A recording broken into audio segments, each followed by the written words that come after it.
Seguimos entonces con Tertulia Teológica. Estamos con el académico Joel Sarman. Es un programa original de la Iglesia Bautista El Redentor en Bogotá, Colombia. Seguimos estudiando los puritanos. Joel, sigamos entonces adelante. Ok. Entonces, vamos a hablar ahora de la revolución puritana. Al rey Jacobo le había gustado instruir al parlamento sobre la autoridad real, es decir, él entraba y les decía, es que las cosas son así. Y él les explicaba cuál era la autoridad del rey y los poderes de la corona. Su hijo Carlos, como hemos estado viendo, pues no tenía él no podía hacer esas cosas porque no se llevaba con el parlamento. Y fue un hombre más autocrático en su manejo del gobierno. El rey Jacobo lo pudo hacer porque era muy astuto. Carlos lo quiso seguir haciendo, pero no contaba con la misma astucia que tenía su papá. Y fue un rey que quería a los pobres de su pueblo y los defendía. Defendía al obrero del empleador. Él sí se metía en esas cosas y le importaba eso. Defendía al campesino, del hombre de negocios. Fue un hombre de devoción religiosa y hasta entendemos que fue un buen padre a sus hijos. Entonces, en cuanto a su conducta personal y algunos aspectos de su reinado, pues hizo las cosas bien. Pero no sabía manejar bien su autoridad en todas las cosas. Y es en parte gracias a él que hubo una revolución puritana. Entonces Carlos, con el arzobispo Laud, buscó imponer orden eclesial en Escocia, como dijimos antes, un orden anglicano, con gobierno episcopal rígido y el uso estricto del libro de oración común. Y Escocia es un lugar muy interesante. Existe en las fronteras en este momento, en el margen de la civilización europea. Es un lugar donde no ha existido nunca un poder central muy fuerte en ese momento, ¿sí? Sino que es el reino es una coordinación de intereses menores y locales y no es una fuerza tan centralizada como lo fue en Inglaterra en el siglo XVI y XVII. El noble escocés entonces se acostumbraba a tener fuertes opiniones y que el gobierno pues le pare bolas cuando él dice lo que él quiere decir, y tenían mucha influencia. También están muy acostumbrados a la violencia en Escocia. Es una sociedad en la cual hay poca paciencia con el diálogo. Las maniobras de los cortesanos casi no existen y el proceso legal pues es muy dudoso. Escocia, es decir, por ser fronterizo, está más sumido en el pasado que Inglaterra en ese momento. Y es por esto que sus reformadores suelen ser gente más ruda y sus logros fueron más radicales. No vamos a hablar ahora de la reforma escocesa, eso es para un momento en el futuro, pero todo esto tiene que ver con la revolución puritana. El momento que Carlos y Laud trataron de imponerles prácticas ingleses a los escoceses, ellos se rebelaron con violencia, como hemos dicho, hicieron un pacto entre sí, un pacto a la muerte, y eliminaron el sistema episcopal y se volvieron presbiterianos, y podemos decir presbiterianos hasta la muerte. Carlos invadió entonces a Escocia y lo resistieron en una guerra que le llamaron la Guerra de los Obispos, porque estaban peleando el concepto de tener o no tener obispos en la iglesia en Escocia. Tuvo que rendirse Carlos en 1639 porque carecía de recursos. Entonces hizo un tratado con los escoceses y dijo, bueno, ya no más. En 1625 había clausurado el parlamento inglés que había invocado... no, eso no está bien. Creo que debe ser 1635 clausuró el parlamento inglés que había invocado buscando autorizar el impuestos, ¿sí? Él convocaba el parlamento y lo hacía para que le aprobaran sus planes, pero ellos también tenían propósitos y como él no se los concedía, no le concedían a él los impuestos. Y entonces él los cerraba y les dice, váyanse a la casa, que ¿para qué estamos haciendo eso? 1626 igual, 1639 igual. Y así Carlos dejó de convocar el parlamento y trató de gobernar sin las capacidades plenas del gobierno inglés. Él requería el parlamento y eso lo debilitó, tratar de hacer las cosas solo.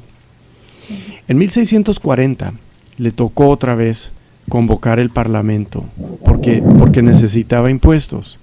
Ellos se pelearon y lo clausuró tan rápido que le llaman el parlamento corto.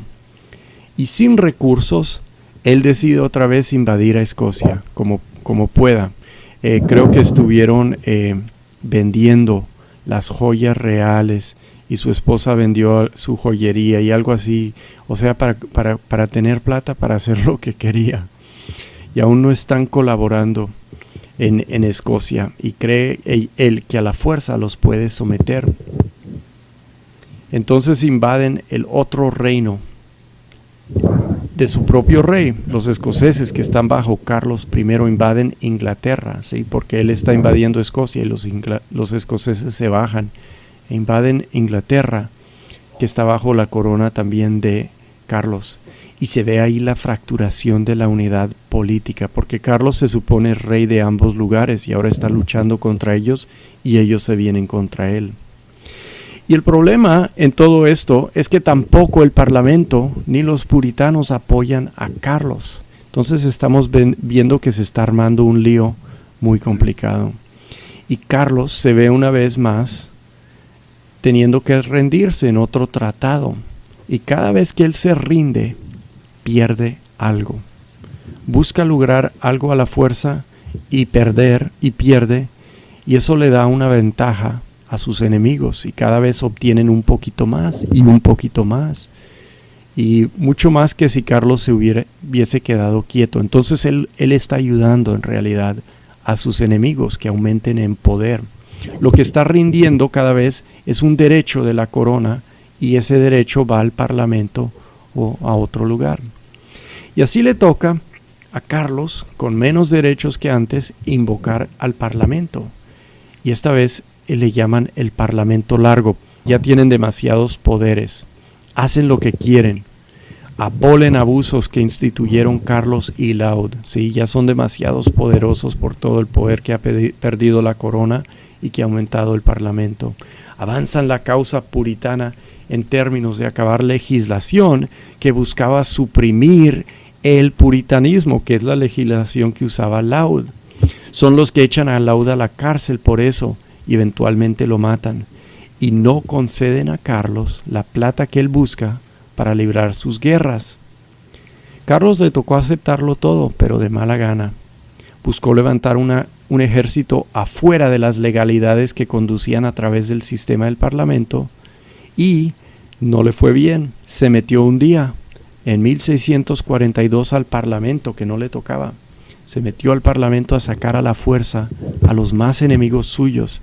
Y así causó una situación que se deterioró tanto que el rey mismo tuvo que huir de Londres. El rey de Inglaterra tuvo que huir de Londres al fin, por todo, o sea, lo mal que se puso todo. Carlos hizo esto, hizo su estandarte en Nottingham. Se fue a otro lado, a Nottingham, y ahí alzó su estandarte. Y como dice el himno que cantamos, la regia enseña tremolando está. Ese día el viento hizo tremolar la regia enseña de Carlos. Y con esa acción llamó así a todo súbdito inglés leal a que viniera a ser parte de su ejército. Es una acción muy medieval, así en las edades medias lo hacían. Izaban su estandarte o su regia enseña, la alzaban. Y eso quiere decir que vengan a mí todos mis guerreros, vengan a mí todos mis nobles, vengan a mí gente de Inglaterra, hombres ingleses, vamos a pelear contra el parlamento. Y era parte de la nostalgia del hombre, porque los reyes tenían más soberanía en tiempos medievales y podían conducirse más arbitrariamente en tiempos antiguos, como él lo quería hacer. Sí, era una persona de buen corazón, pero no de buen cerebro, podemos decir. Esta guerra civil tuvo etapas, de 1642 al 46 una etapa, luego parece un descanso, luego en 1648 se calentó otra vez, luego en 1649 al 51 parece la última parte de la guerra. Esta es la guerra en la que viene a la fama Oliver Cromwell, un miembro del Parlamento en un momento, un comandante, se volvió un general y al fin tomó el mando, el gobierno del país como el protector. Al fin lo iban a hacer también rey y casi lo hicieron. Cromwell formó un ejército bajo un nuevo e interesante plan. Y esto es parte del movimiento social que estamos viendo en Inglaterra. Es parte de lo que no entiende Carlos y es parte de lo que le da fuerza al puritanismo. Lo que hace Cromwell fue un plan para un ejército basado no en la nobleza y no en esperar que las gentes de buena familia sean mejores guerreros que el hombre común y corriente, ¿sí? Su plan se basó en la capacidad de la disciplina, de luchar bajo mando, de ser capaz y hábil. Y la persona que fuera capaz y hábil, por más que fuera un campesino, por más que fuera gente humilde, con tal de que demostraba que era capaz y tenía las habilidades de mando, lo promovían. Venga de donde venga. Esto es revolucionario. Este es un nuevo modelo. Y las fuerzas de Carlos I seguían lo antiguo.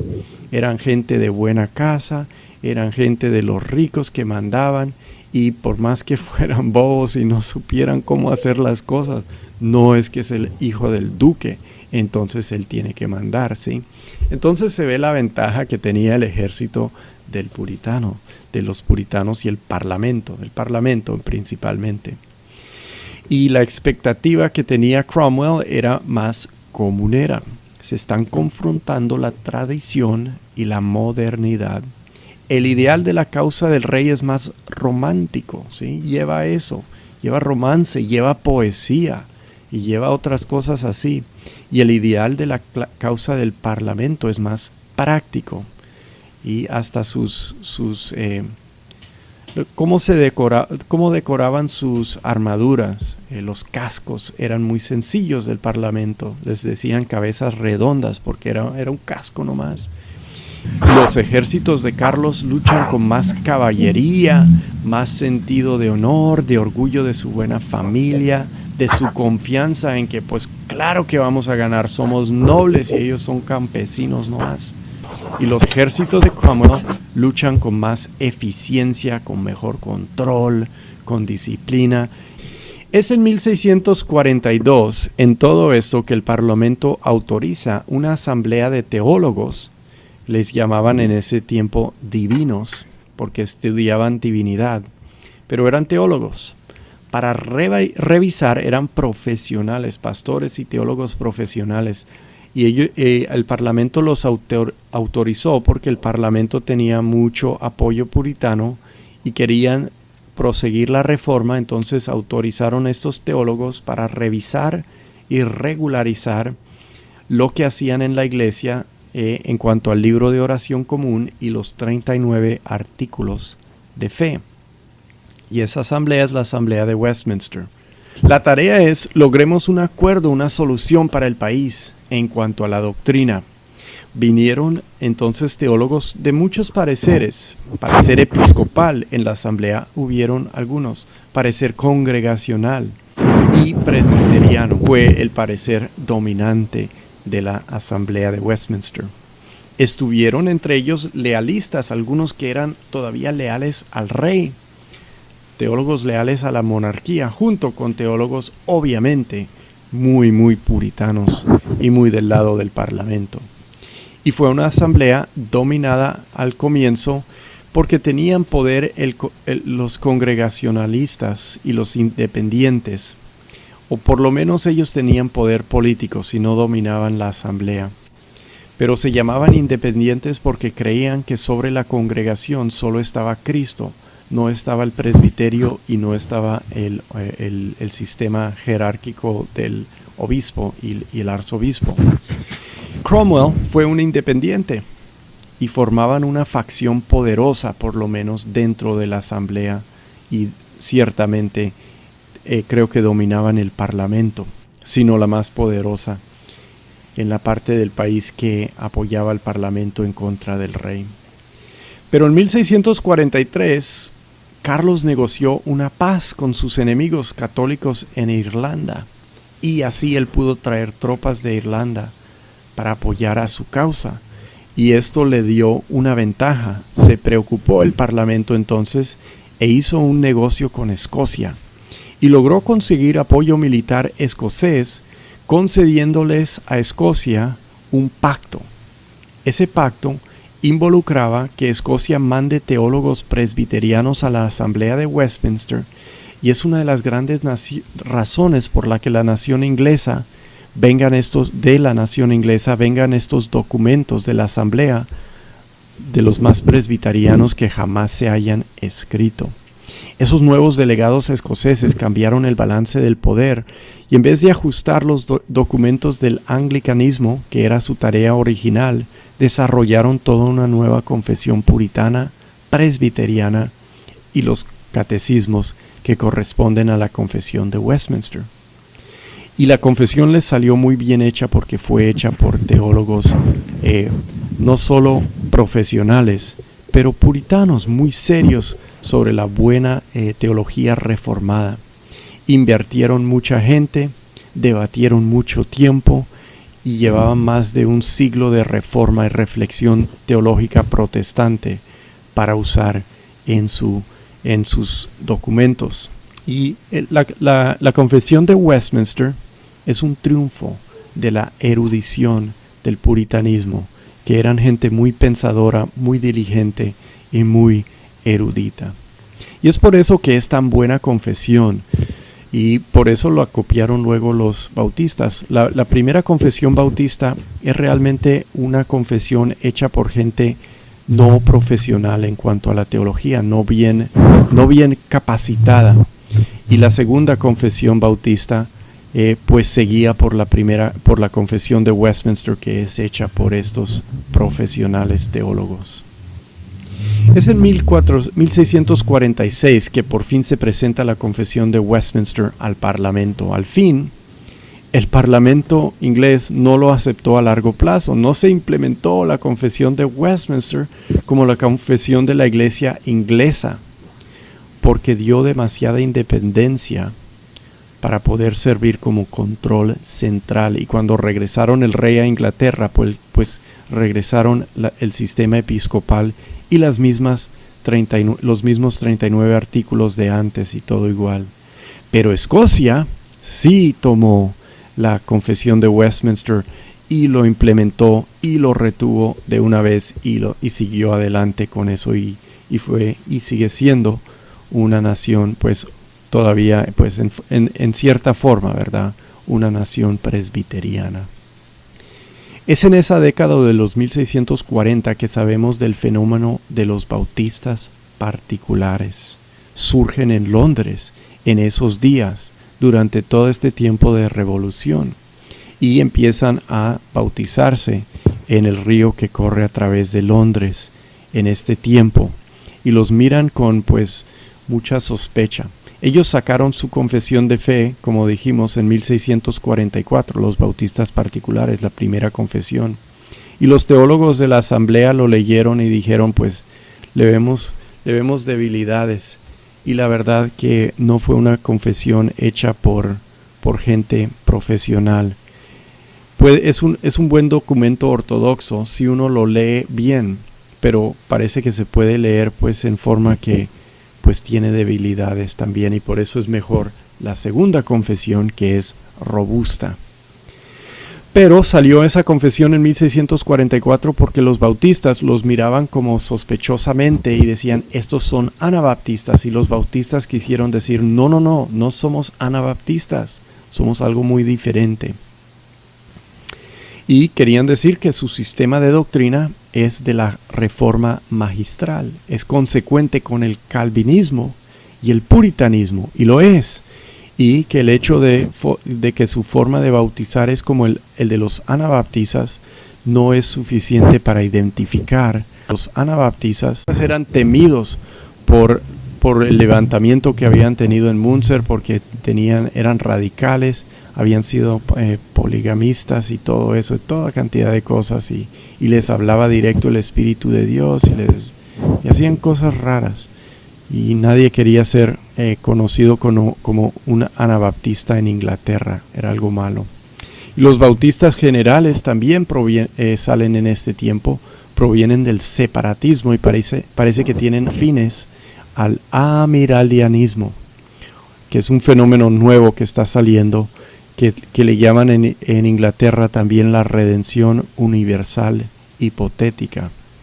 Ellos creen que Cristo murió por todo el mundo, por todo ser humano, y que esta redención es eficaz para todos, pero es aplicada solo a los que creen, los escogidos. Y en esto también ellos quieren distinguirse de los bautistas. Bueno, los bautistas particulares quieren distinguirse de sus bautistas generales porque creen en una redención general que es eficaz para todos, pero que se aplica solo a unos. ¿Hay preguntas hasta ahí? Sí, hermano, tenemos 2 preguntas. Listo. Pregunta Roberto. Desde que yo estaba estudiando en la iglesia y en algunos cursos de seminario, nos han dicho que los bautistas vienen de los anabaptistas. ¿Qué razón da de eso? ¿Por qué lo dicen, mejor dicho? Pues sin duda existen influencias. Si uno quiere decir, esto sucedió en el siglo XVI, el fenómeno del anabaptista. Eso surgió que en 1520, algo así, surgieron anabaptistas. Entonces ellos vinieron primero y no querían bautizar a los niños, sino que por eso les decían anabaptistas. Bautizaban a la gente mayor cuando hacían una profesión de fe. Entonces lo que dicen es, porque ellos lo hicieron primero, entonces todos los que lo hicieron después vienen de ellos. Y sin duda hay influencia del anabaptismo porque lo conocen, pero lo conocen como una secta de locos y radicales con doctrinas muy extrañas. Y los bautistas particulares siempre tuvieron, desde que surgieron en 1640, siempre tuvieron un calvinismo muy fuerte y muy completo. Aunque no eran teólogos profesionales, entendían lo que era la teología de la Reforma y se acataron a ello. Y no eran, entonces por eso decimos, pues aunque tienen influencias del anabaptismo, sí está en el mundo ese fenómeno, ellos no lo siguen, no proceden genéticamente del mismo parecer. Entonces no vienen de ellos tanto como vienen del separatismo, que es una forma de puritanismo que se ha rendido en cuanto a cambiar la iglesia nacional y ha dicho, purifiquemos congregaciones locales nada más. Otra pregunta. ¿Hay algún nombre de un líder destacado que de alguna manera fundara los bautistas reformados? Sí, pero no tengo las notas delante de mí. Esto lo toqué cuando en otra serie que hice en otro lado de las confesiones protestantes. Quizás debamos en un momento hablar de esto. Yo no lo estoy estudiando porque no me lo requieren aquí en Westminster. En Westminster, ¿qué les importa que la historia bautista, verdad? No estoy seguro si el nombre es de John Spilsbury. Lo que sucede en Londres es que surgen unas pocas personas que están estudiando la Biblia y están, o sea, son de parecer puritanos, son serios, quieren estudiar la Biblia y creen que necesitan ser bautizados, que el bautismo solo es para creyentes. No hay que bautizar los niños, no hay que bautizar a nadie hasta que hagan profesión de fe, hasta que puedan explicar, sí, yo creo en Cristo y dar razón. Entonces ellos se bautizan y empiezan una congregación que está en transición, está buscando, pues ¿cómo le hacemos? ¿Cómo nos vamos a formar? ¿Cómo es el gobierno debido? Obviamente no vamos a ser episcopales, no estamos en parte de la Iglesia Nacional. Y llaman a este hombre, y creo que se llama John Spilsbury, no estoy bien seguro. Y forman una primera generación, que son 7 congregaciones que escriben y promueven la primera confesión bautista de Londres. Y luego en los años 1670 tienen gente mejor formada, que son Nehemias Cox y ya no me acuerdo, Collins creo, William Collins es su copastor, y ellos son los que toman la confesión de Westminster y la adaptan y la escriben y la proponen como la segunda confesión bautista. Entre los originales está el nombre de William Kiffin. Él firmó con la primera confesión, fue parte de la primera confesión y fue parte de la segunda confesión, y parece que fue el único. Él fue pastor, él también fue hombre de negocios, se volvió bastante rico y pudo apoyar la obra así. Y crecieron los bautistas particulares, porque de 1640, cuando hubieron solo 7, en 1689 se reunieron más de 100 congregaciones bautistas reformadas o bautistas particulares. Bueno, esa es una larga respuesta a una pequeña pregunta, ¿verdad? El hermano Jorge desde Perú nos dice, bueno, hace 3 preguntas. La primera, los llamados separatistas que salieron de la iglesia anglicana, ¿se llamaron a todos como puritanos? Eran gente de parecer puritano, porque querían seguir purificando, ¿verdad? Solo que ellos se rindieron en cuanto a purificar la iglesia y dijeron, hagámoslo a nivel local. Pero según yo entiendo, el separatismo es un fenómeno que parte del puritanismo. Es un conjunto pequeño dentro del conjunto mayor del puritanismo.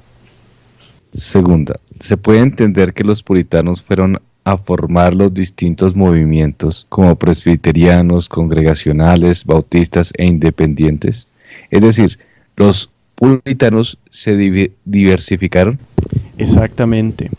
Es por la primera frustración del puritanismo con Elizabeth que empiezan a reunirse en formas informales afuera de la adoración, que la controla la corona y es controlada por acta del país, sí, acta legal. Y ellos se reúnen informalmente, y es de eso que desarrollan sus políticas diversas en cuanto a la eclesiología, el congregacionalismo, congregaciones independientes o el presbiterianismo. Es dentro de eso que lo hacen, y viene del puritanismo. Claro, estas formas de hacer las cosas también las tienen, por ejemplo, en Ginebra, tienen una práctica que es parecida y que influye al puritanismo, pero en Inglaterra lo que da impulso a eso es el puritanismo, y de ahí vienen los congregacionalistas, y de los congregacionalistas, de ese parecer congregacional, también toman los bautistas. Así que yo creo que tienen una secuencia ahí, de cierta forma. La tercera pregunta, ¿qué tipo de gobierno de iglesia tuvieron los independientes? ¿Eran congregacionalistas? Sí, o sea, es la misma cosa decir congregacional o independiente. Es como se desarrollan, es la misma terminología en ese tiempo. ¿Qué quiere decir independiente? Que en la congregación Cristo es el soberano sobre esa congregación, no hay otra cosa sobre ellos. Eso no quiere decir que no tengan asociaciones, pero que en realidad Cristo es el rey de cada congregación, y por eso son independientes, se autogobiernan, por decirlo así.